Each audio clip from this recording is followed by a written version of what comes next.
As insecurity and political instability continue to threaten parts of West Africa, members of the Ecowas Parliament are calling for a coordinated regional strategy to combat terrorism and curb rising xenophobic violence across the continent.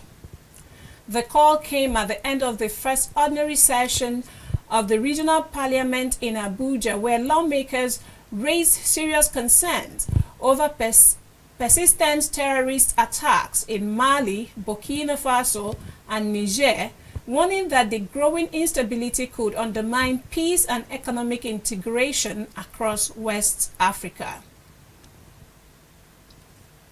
After 17 days of deliberations, debates, and committee presentations, ECOWAS parliamentarians say urgent and united action is needed to tackle the worsening security crisis confronting the sub-region. Addressing journalists in Abuja, Honorable Dominic Napara stressed that terrorism is no longer a national issue but a regional threat that demands collective political, military, and diplomatic cooperation among member states. He noted that recent political developments in some Sahel countries have further highlighted the importance of sustained collaboration on security, trade, and cross-border movements to address the root causes of extremism and protect citizens within the ECOWAS community. The lawmaker also clarified that while the Parliament provides advisory and oversight functions, decisions on sanctions and diplomatic actions remain the responsibility of ECOWAS heads of state and other regional authorities. He, however, emphasized the need for continued engagement with the Alliance of Sahel states to avoid worsening hardship for ordinary citizens. By now, we would have also been seeing that their actions are giving fruitful results, but it looks like the issues are escalating in South Africa. And so it calls for a collective effort. And as we said, this is the heads of states and the executive who really have both the financial, the diplomatic, and then the other logistical might to be able to take certain concrete decisions and implement them.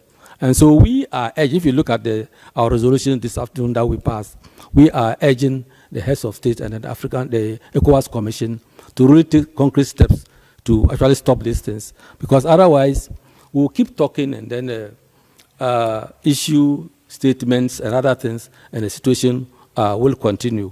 So it is a worry that we need to look at it. But I think that it is the heads of state and then the ECOWAS Commission whom we are urging to take certain concrete steps to minimize that. And so these things, I'm sure, are being handled at the top level.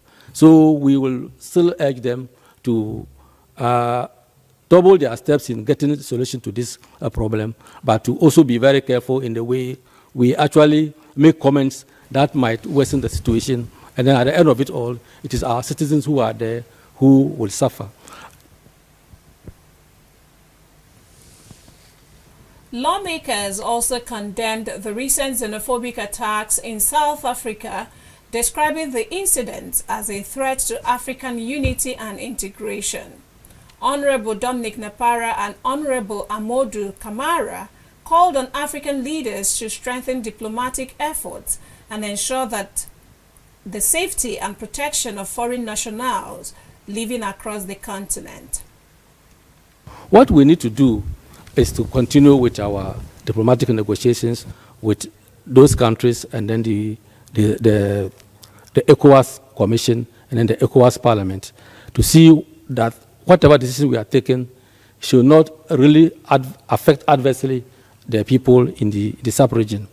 It is an unfortunate situation because what we stand for as a sub-region is to come together and see what the Western world and our colonial masters do, which does not help us in our development. And so this is not to mean that we will turn and be fighting among ourselves rather than fighting those who really do things that do not affect us.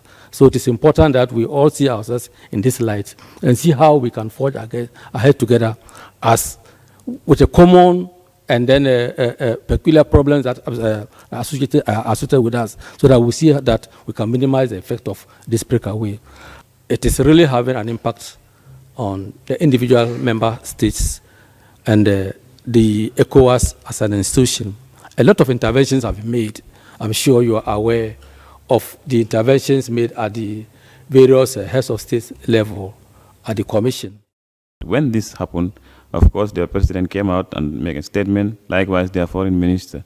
And of course, in those statements, they said we should be mindful of some of the things we are seeing in social media as fake or whatever. But that is not an excuse as far as this issue is concerned. But at our level, as Parliament, I think Parliament have done what we're supposed to do, not actually go confrontational and whatever, because we are only recommending or advising the authority of head of state, and of course that is the Commission. To of course come up also with their own ways and means diplomatically to make sure that they safeguard the rights of our citizens, the safety of our citizens out there, and of course provide to a solution and using the AU bloc. And of course we have the African Human Rights Charter, and of course we have the Universal Declaration of Human Rights and so on. These are all charters which you know that South Africa is a party to. So we can hold them accountable in that regard and make sure that we have what we want, but not actually confrontational. As far as Parliament is concerned, I think we have done with what we supposed to do as per the resolutions. The parliamentarians say renewed regional commitment and stronger institutional cooperation remain critical to promoting peace, stability, and sustainable development across West Africa.